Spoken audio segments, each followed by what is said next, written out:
Jayshree Liberty Hospitals, on the occasion of 11th anniversary, free OP consultation and 20% discount in OP. Contact. నమస్తే, నేను Vijay. So మరికొన్ని గంటల్లో పాకిస్తాన్ మీద India యుద్ధానికి దిగబోతుందనేటువంటి కదలికలు అయితే చాలా స్పష్టంగా కనిపిస్తున్నాయని అనేక వార్తా సంస్థలు చెప్తున్నారు. అలాగే నిఘా వర్గాలు కూడా చెప్తున్నటువంటి విషయాన్ని మనం చూసాం. అయితే ఇప్పుడు నిజంగా ఇండియా పాకిస్తాన్ మధ్య వార్ జరిగితే మన భారతదేశంలో ఏ రాష్ట్రాలకి ఎక్కువగా ప్రభావం ఉండే అవకాశం ఉంది, అలాగే పాకిస్తాన్ ఎంతవరకు తీవ్రంగా నష్టపోయే అవకాశం ఉంది, అదేవిధంగా ఒకవేళ అణుయుద్ధమే జరిగితే ఇండియాలో ఉన్నటువంటి ఏ ప్లేసెస్కి ప్రాబ్లం ఉంది, పాకిస్తాన్లో ఏ ప్లేసెస్ పూర్తిగా ఇబ్బంది పడే అవకాశం ఉంది.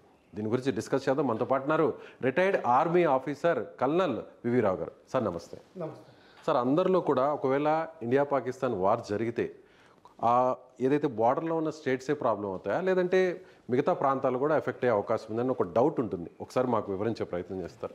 అలాగే అణుయుద్ధమే జరిగితే ఎక్కువగా ప్రభావం ఉండేటువంటి ప్రాంతాలు ఏంటి? ఎస్, ఇది ఇండియా మ్యాప్. ఇక్కడ మనం చూసినట్లయితే ఈ గ్రీన్ కలర్లో కనిపిస్తుంది చూసారా, ఇది పాకిస్తాను, ఈ మిగిలినటువంటి ప్రాంతం అంతా కూడా ఇండియా. సో గుజరాత్, రాజస్థాన్, పంజాబ్, ఇప్పుడు ఇష్యూ ఉండేటువంటి ప్రాంతం జమ్మూ అండ్ కాశ్మీర్. సో ఏ స్టేట్స్కి ఎక్కువగా ఎఫెక్ట్ ఉండే అవకాశం ఉంది? మొత్తం ఒకటి చూడాలండి. యుద్ధం అంటూ జరిగితే, అంటే ప్రాపర్ డిక్లరేషన్ అయ్యి యుద్ధం అంటూ జరిగితే మొత్తం భారతదేశం ఇన్వాల్వ్ అవుతుంది, దేశం అంతా ఇన్వాల్వ్ అవుతుంది. ఏ ఏరియా కూడా 2.5 వార్ అంటున్నాం, 2 వార్ అన్నది పాకిస్తాన్ చైనా అనుకుంటే ఆ 0.5 వార్ ఇండియాలో అంతర్గతంగా జరుగుతుంది. అది ఏ స్టేట్ అయినా కావచ్చు, ఎక్కడైనా ఏ విధంగా అయినా జరగచ్చు. అది respective state governments law and order issue అవుతుంది. వాళ్ళకి పారామిలిటరీ బలగాలు వాళ్ళకి హెల్ప్ చేయొచ్చు. అలాగే వాళ్ళ ఇంటెలిజెన్స్ గ్యాదరింగ్ ఇవన్నీ చూసుకుంటూ ఉండాలి. అండ్ నేషనల్ ఇన్వెస్టిగేషన్ ఏజెన్సీ చాలా కీలకమైన రోల్ ఉంటుంది ఇందులో. ఇంకా యుద్ధం అంటారా, ప్రస్తుతానికి యుద్ధం డిక్లేర్ అవ్వలేదు. యుద్ధం అన్నది డిక్లరేషన్ అనేది president of India emergency declare చేసి సైన్ చేస్తారు. దానిలో ఒక బ్లూ బుక్ అని ఉంటుంది, అంటే కొన్ని SOPs ఉంటాయి. దానివల్ల ఏంటంటే కంప్లీట్ స్టేట్ రిసోర్సెస్ అన్ని, అంటే విమానాలు కావనివ్వండి, అంటే మీకు IndiGo, air India, spice jet, ఇటువంటి ఎయిర్లైన్స్ తోటి పాటు రైల్వేస్, స్టీమర్ నెట్వర్క్, మొత్తం అన్ని రోడ్వేస్, ట్రక్స్, సివిల్లో ఉన్న ట్రక్స్ కూడా అన్ని గవర్నమెంట్ చేతుల్లోకి వస్తాయన్నమాట. కంట్రోల్లోకి తీసుకోవచ్చు. ఏ అవసరం వస్తే అది తీసుకోవచ్చు. ఇప్పటి వరకు అలాంటి పరిస్థితి ఎప్పుడన్నా వచ్చింది సార్? చాలాసార్లు మొబిలైజ్ అవ్వడం జరిగింది. 2001లో ఒకసారి అయింది. 1999 కార్గిల్ టైంలో కూడా కొంతవరకు చేసాం, కానీ అప్పుడు లిమిటెడ్ వార్ అయింది. లిమిటెడ్ వార్ అంటే వార్ కేవలం కార్గిల్ ఏరియాకి పరిమితం చేసాం. ఈ ప్రాంతానికి ఈ ప్రాంతానికే పరిమితం చేసాం, ఇంకా ఇక్కడికి కూడా రాలేదు. ఆ ప్రాంతానికి లిమిటెడ్ వార్ అన్నది చేసాం. సో ఇప్పుడు ఇష్యూ ఇక్కడ నడుస్తుంది, ఇది ఈ ప్రాంతంలో నడుస్తుంది. ఇదంతా కూడా జమ్మూ అండ్ కాశ్మీర్. సో పంజాబ్ కూడా బార్డర్ని షేర్ చేసుకుంటుంది, రాజస్థాన్ షేర్ చేసుకుంటుంది, గుజరాత్ షేర్ చేసుకుంటుంది. సో ఇప్పుడు ఈ బార్డర్ అంతా కూడా ఆర్మీ వెళ్ళిపోతుంది. అప్పుడు ప్రజెంట్ ఇప్పుడు బార్డర్లో ఆర్మీ ఉందా? అంటే జమ్మూ అండ్ కాశ్మీర్ మినహాయించిన స్టేట్స్లో ఆర్మీ లేదండి. బోర్డర్ మీద ఆర్మీ లేదు, ప్రస్తుతం లేదు. అదేమవుతుందంటే మన అసీం మునీర్ గారు స్పీచ్ ప్రకారం ఏంటంటే ఆయన ఏమన్నారంటే కాశ్మీర్ ఇస్ ద జగులర్ వీన్, అంటే వాళ్ళకున్న తల తెగిపోయేంత పరిస్థితి అయ్యే విధంగా కాశ్మీర్ ఇష్యూ ఒకటే ఉందని చెప్పారు. అంటే ఏంటంటే మిగతా స్టేట్స్కి ఆయనకి సంబంధం ఏమీ లేదు, కాశ్మీర్ గురించే మనం ప్రస్తుతం ఆలోచిస్తున్నాం. అలాగే టెర్రరిస్ట్ ఇన్సిడెంట్ జరిగింది కూడా కాశ్మీర్లోనే. దీనికి వర్స్ట్ ఎఫెక్టెడ్ కాశ్మీర్ ప్రజలు కూడాను. అలాగే మన పార్లమెంట్ రిజల్యూషన్ పివి నరసింహరావు గారి టైం నుంచి POK నాన్ నెగోషియబుల్ అన్నారు. అంటే ఏంటంటే దాని మీద నెగోషియేషన్, అది ఇండియాదే అని చెప్పారు. అప్పటి నుంచి ఎంతో నీళ్లు పారినాయి సింధు నదిలో కానీ, గోదావరిలో కానీ, గంగాలో కానీ. ఏదైతే అయిందో ఇప్పుడు ప్రస్తుతానికి ఆర్టికల్ 370 తీసేసిన తర్వాత ఈ మిగతా ఏరియాస్ కూడా మనం వెనక్కి తీసుకుంటామని పార్లమెంట్లో స్పష్టంగా చెప్పడం జరిగింది. దీనితో పాటుగానే అక్కడ కొన్ని ఎమ్మెల్యే వేకెన్సీలు 12 ఎన్నో ఖాళీగా పెట్టడం జరిగింది. మన జమ్మూ కాశ్మీర్ అసెంబ్లీ ఇప్పుడు ఎన్నికైంది చూసారా, అందులో కొన్ని అసెంబ్లీ వేకెన్సీలు ఖాళీగా ఉన్నాయి. ఎందుకోసం? ఎందుకంటే ఆ సీట్లు ఒక POKలోవి ఎన్నికలు అవ్వలే, మనం కండక్ట్ చేయలేకపోతున్నాం ప్రస్తుతానికి. మన భూభాగమే కాబట్టి వాళ్ళ సీట్లు వాళ్ళకి ఉన్నాయి. రేపు ఒకవేళ మనం వెనక్కి తీసుకున్న రోజుని వాళ్ళకి బై ఎలక్షన్స్ పెడతారు, బై ఎలక్షన్స్ పెట్టి వాళ్ళు వెళ్ళిపోవడం జరుగుతుంది. ఓకే, వాళ్ళు కాశ్మీర్ అసెంబ్లీలో పార్టిసిపేట్ కూడా చేయడం జరుగుతుంది. అలాగే ఇంకొక చేంజ్ ఒకటి వచ్చింది ఏంటంటే, అంతకుముందు వరకు కాశ్మీర్ నుంచి వింటర్లో జమ్మూ వచ్చేది రాజధాని, ఇప్పుడు అది కూడా మానేసేవాడిని. ఓకే, వింటర్ లో జమ్మూకి వచ్చేది క్యాపిటల్, సమ్మర్ లో శ్రీనగర్కి వెళ్ళిపోయింది. శ్రీనగర్ తర్వాత అక్కడ శాంతి వచ్చింది, టూరిజం విపరీతంగా పెరిగింది. 2.4 మిలియన్ టూరిస్టులు వచ్చినట్టు, 2.4 crore 24 crore అంత టూరిస్టులు వచ్చినట్టు లెక్క. ఎంత 64 lakh పాపులేషన్ కాశ్మీర్లో ఎంత ఇంపాక్ట్ ఉంటుంది చూడండి. అదంతా అయిన తర్వాత అది పాకిస్తాన్కి పడలేదు. అందువల్ల ఈ టెర్రరిస్ట్ అటాక్ చేసి కాశ్మీర్ ఇష్యూ ఇంటర్నల్గా రైజ్ చేస్తున్నారు. ఇంకో విషయం ఏంటంటే అండి, వాళ్ళకి అంతర్గతంగా కూడా చాలా ప్రాబ్లమ్స్ ఉన్నాయి.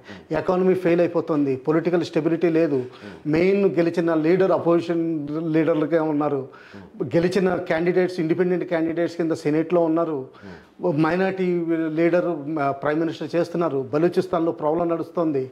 బలూచిస్తాన్ అంటే ఈ ఏరియా వస్తుందండి, దాదాపు ఆ ఏరియా నడుస్తుంది. అలాగే ఈ NWFP ఈ ఏరియాలో కూడా ఇక్కడ ప్రాబ్లం నడుస్తుంది. ఆఫ్ఘనిస్తాన్తో బార్డర్ షేర్ అయ్యే ప్లేస్. దాంతోపాటుగా ఈ టెర్రరిస్ట్ యాక్టివిటీస్ వాళ్ళ ఓన్ కొంతకాలం తర్వాత ఏంటంటే, సింహం ఏంటంటే దాన్ని జూలు విదిల్చుకుంటుంది. ఆ సైడ్ని టెర్రరిస్టులను ట్రైన్ చేసి వాళ్ళ ఓన్ ఇంటర్నల్గా కూడా షియా సున్నీ ప్రతిసారి మొహరం రోజుని షియా మాస్కులను అటాక్ చేయడం జరుగుతుంది. ఈసారి కూడా జరిగింది, చాలామంది చనిపోవడం జరిగింది. ఇవన్నీ జరుగుతున్నాయి సార్. పర్టికులర్గా మనం ఇప్పుడు వస్తే ఈ పాయింట్కి వస్తే, ఒకవేళ వార్ జరిగిందే అనుకుందాం, ఇన్ కేస్ ఆఫ్ ఆ సిచ్యువేషన్ వచ్చింది, అప్పుడు పాకిస్తాన్లో ఉన్నటువంటి తాజాగా ఒక మంత్రి కూడా చెప్పాడు, మా దగ్గర 130 పైగా అణుబాంబులు ఉన్నాయి, సో వాటిని భారత్ మీద ప్రయోగించడం కోసమే అంటున్నారు. ఒకవేళ పాకిస్తాన్ నుంచి అణుబాంబులు వేస్తే మన దేశంలో ఏ ప్రాంతాల వరకు కవర్ చేసే అవకాశం ఉంది? అంటే ఆ సిచ్యువేషన్ రాకూడదని అనుకుందాం, ఒకవేళ చేస్తే ఎంతవరకు అవకాశం ఉంటుంది?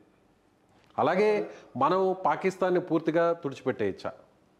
ఫస్ట్ థింగ్ మనం ఆలోచించాల్సింది ఏంటంటే, న్యూక్లియర్ డాక్ట్రిన్ ఒకటి తయారైన డాక్యుమెంట్ ఒకటి ఉంటుందండి. మన ఇండియా బేసిక్ పాలసీ అంటే వన్ వర్డ్లో చెప్పాలంటే నో ఫస్ట్ యూజ్ పాలసీ.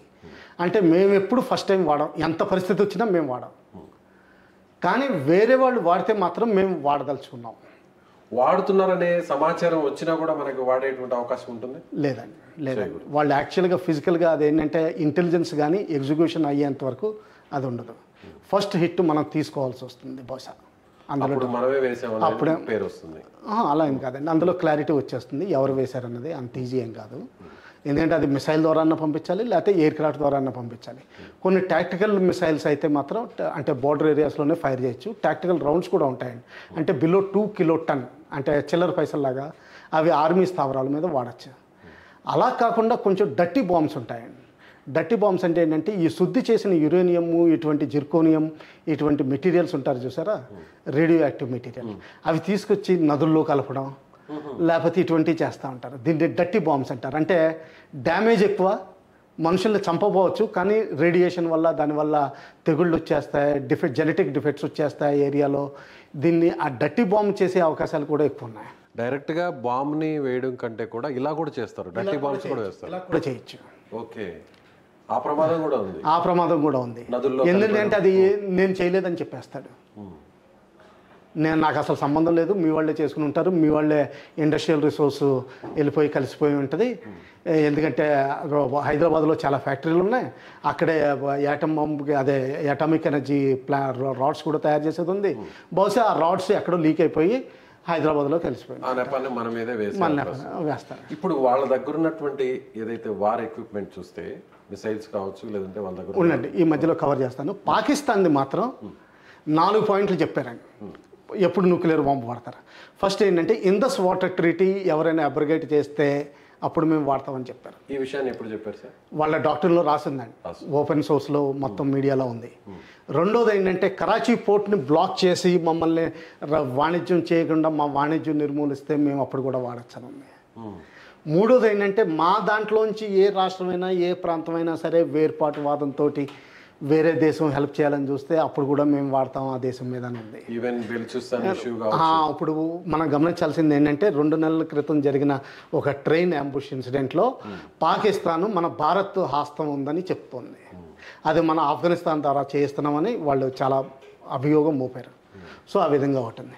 ఇంకా నాలుగోది ఏంటంటే దీని థర్డ్ పాయింట్ ఇదే కొంచెం వేరుగా, దేశంలో ఏ ప్రాంతమైనా ఆ ప్రాంతం ఏదన్నది చెప్పలేదు. ఈవెన్ పిఓకే గురించి కూడా అనుకోవచ్చు, ఎందుకంటే కాశ్మీర్ రాలేదంటున్నారు, డైరెక్ట్గా చెప్పట్లేదు.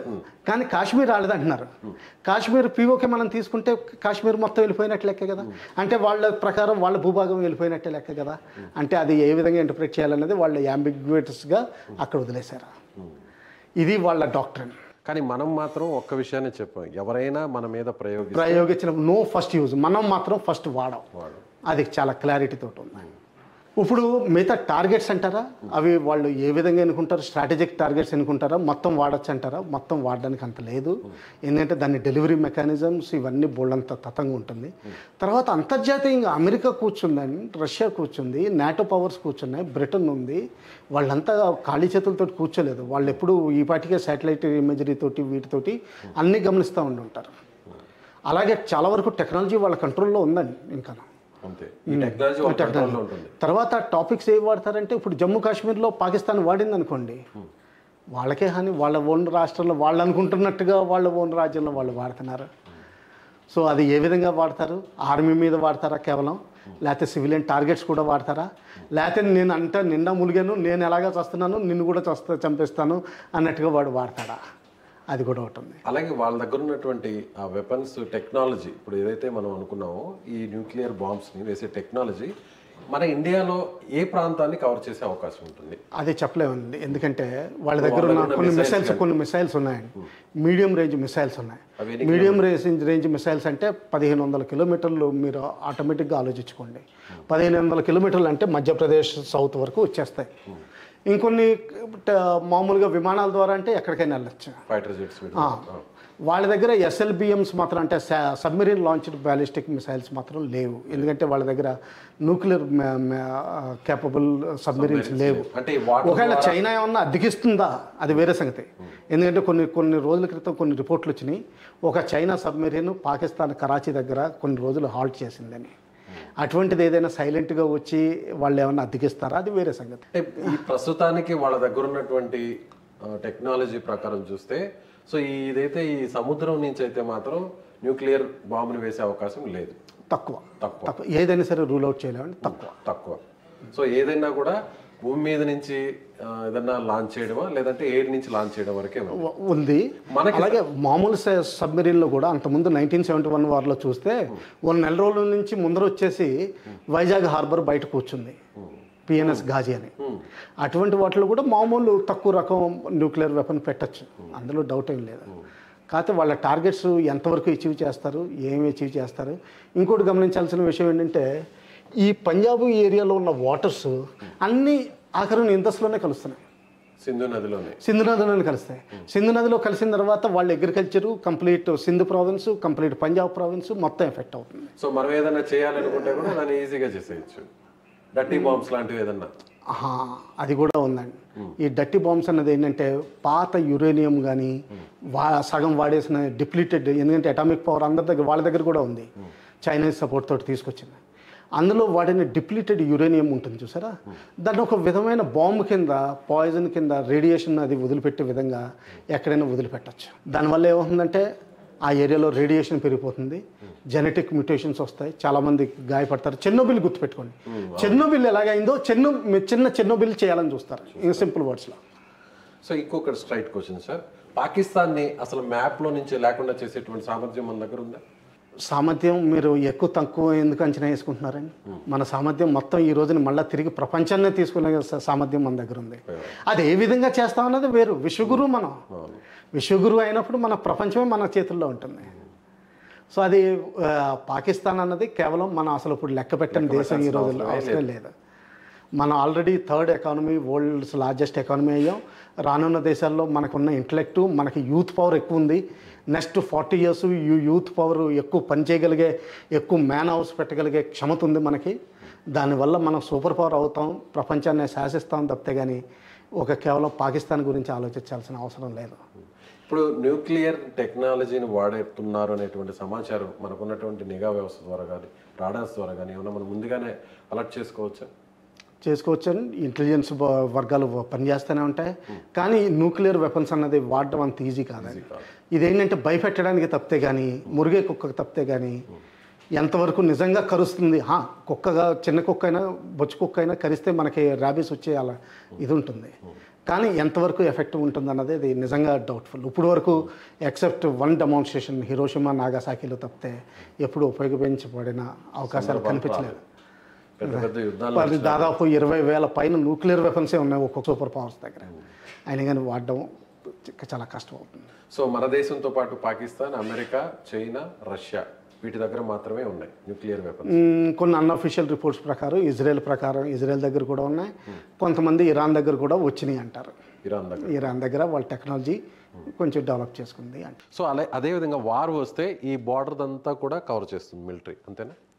పాకిస్తాన్ని షేర్ చేసుకునేటువంటి అది వదిలేండి. అంటే ఆర్మీని పని చేసుకునేవ్వండి. అంటే ఏమవుతుందంటే వాళ్ళు ఎలా చేస్తారన్నది బార్డర్ ఏరియాలో BSF కూర్చుంటే చాలా ఆర్మీకి, అంతే. ఆర్మీ ఎలాగెళ్తుందన్నది డీప్గా పాకిస్తాన్లో కట్ చేసి పని వెళ్తుందా? ఎందుకంటే నేను చెప్తున్నాను, ఈ రోడ్డు ఉంది కదండి, వాళ్ళకున్న మెయిన్ ఇంపార్టెంట్ రూట్ ఇలాగ వస్తుంది. ఇది కరాచీ. ఇక్కడ ఎక్కడ ఇంటర్డిక్ట్ చేసినా వాళ్ళు మొత్తం పాకిస్తాన్ కట్ అయిపోతుంది. సో మీరు అనుకున్నది పంజాబ్ నుంచి కానీ ఇటు కానీ ఇక్కడ నుంచి సెంట్రల్ ఇండియా కానీ ఇలాగ ఒక గీత గీసామనుకోండి, చూడండి అక్కడికి వెళ్ళిపోతుందా. సో ఎటువైపు నుంచి అయినా కూడా అటాక్ చేసే సామర్థ్యం మనకుంది. ఆఖరికి ఇక్కడి నుంచి కూడా చేయొచ్చు, ఎందుకంటే ఆల్రెడీ వెస్టర్న్ ఫ్లీట్ ఉంది. కొన్ని లాంచ్లు తీసుకుని మన ఇన్ఫెంట్రీని పంపించేయడం జరుగుతుంది. సో అటు సముద్రం నుంచి అయినా భూమి అక్కడ కూడా చేయొచ్చు. మన ఇమాజినేషన్ వాళ్ళు తట్టుకునే శక్తి ఉందంతే. ఒకవేళ నిజంగా తాండవం జరిగి మొత్తం అందరూ వాడుకున్నా కానీ మన దగ్గర ఇంకో కేపబిలిటీ ఉందండి. Submarine launched ballistic missiles Pakistan దగ్గర కేపబిలిటీ లేదు, మన దగ్గర ఉంది అది. అంటే మొత్తం అంతా ఇదైపోయిన తర్వాత కూడా సముద్రం నుంచి మనం న్యూక్లియర్ వెపన్స్ వాడి మొత్తం పాకిస్తాన్ని నేలమట్టం చేయగలిగే కెపాసిటీ మనకుంది.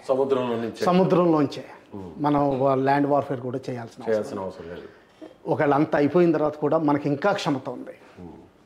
అదే దీన్నే న్యూక్లియర్ ట్రయడ్ అంటారు. అంటే by air, by water, by road, భూమి మీద.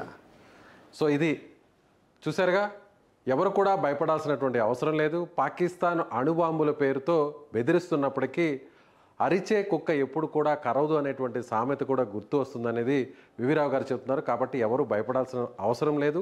అణుబాంబులు వేసేటువంటి పరిస్థితి అయితే రాదు. ఒకవేళ వేయాలనేటువంటి ఆలోచన పాకిస్తాన్కు వచ్చినా కూడా దాన్ని వెంటనే అడ్డుకునేటువంటి శక్తి సామర్థ్యాలు మన వద్ద ఉన్నాయి. అలాగే పాకిస్తాన్ను ఎటువైపు నుంచి అయినా కూడా, ఆకాశం మీద నుంచి అయినా, లేదంటే భూమిపై నుంచి అయినా, లేదంటే సముద్ర జలాల నుంచి అయినా కూడా పూర్తిగా మ్యాప్లో నుంచి లేకుండా చేసేటువంటి శక్తి సామర్థ్యాలు, అలాగే మిలిటరీ వ్యవస్థ కూడా మన వద్ద ఉన్నాయని ఆయన చెప్తున్నారు. మీరేమనుకుంటున్నారు? మీ అభిప్రాయం ఏంటి? కామెంట్ చేయండి. Thank you so much.